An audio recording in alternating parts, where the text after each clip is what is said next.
Hey everybody, Scott here, and today we are talking about abs. How to get them, what to do with them, grating cheese off of them. I don't know why I just said that. One of the most common things that probably comes up in consultations with new clients is they want a strong core.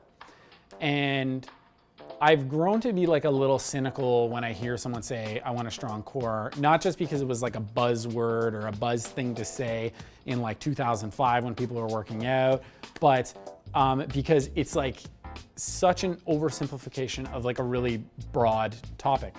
And a lot of you might be thinking like, what is he talking about? I want a strong core, and that's great.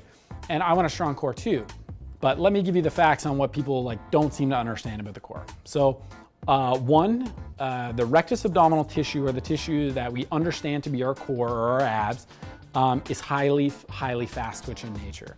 So if you understand the difference between a fast twitch muscle fiber and a slow twitch muscle fiber, then you'll understand that slow twitch muscle fibers adopt more to things that are slow twitch in nature, such as doing 15, 20, 30, 40, 50 reps of something versus doing 5 or 6 of something more explosive, which would be what your fast twitch muscle fibers would account for.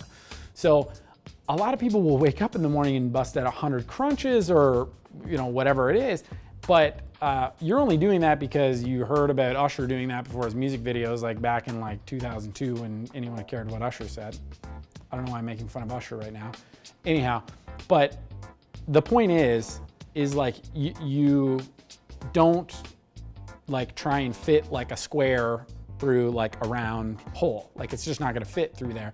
So like why would you train your core in a way that like was in no way in line with what it's actually genetically designed to be trained for? It's just like, I don't know, like running a marathon backwards. It just doesn't make any sense to me. So, but I get it. Not a lot of people know that, but that's one thing that's worth noting. If you're gonna train your core, you have to train it with fast twitch stimulus.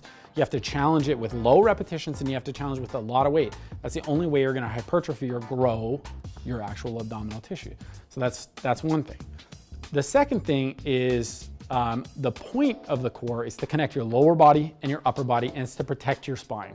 And so a lot of people, when they just do crunches or leg lifts or like whatever core exercises that we're doing, all they're simply doing is bringing their ribs closer to their hips or their hips closer to their ribs, right? And that's wonderful, except the function of the transverse abdominals or core muscles is simply to prevent hyperextension of the spine. It's to prevent your spine from falling back that way. And like, that's not like a huge issue. Now, if you have lordosis, then I'm not talking to you. If you don't know what lordosis is, don't worry about it. It doesn't really matter. Anyhow, excessively training a muscle that has such a simple function, like it's just not necessary.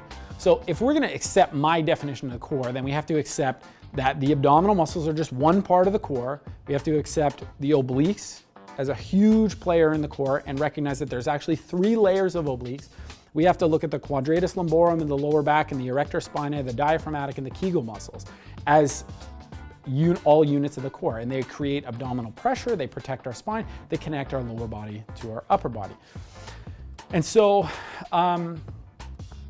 anyhow, long story short, you want a strong core, I want a strong core. Let's just clear some of the fog in what actually that even means. So yeah, that's it. I love you. Bye.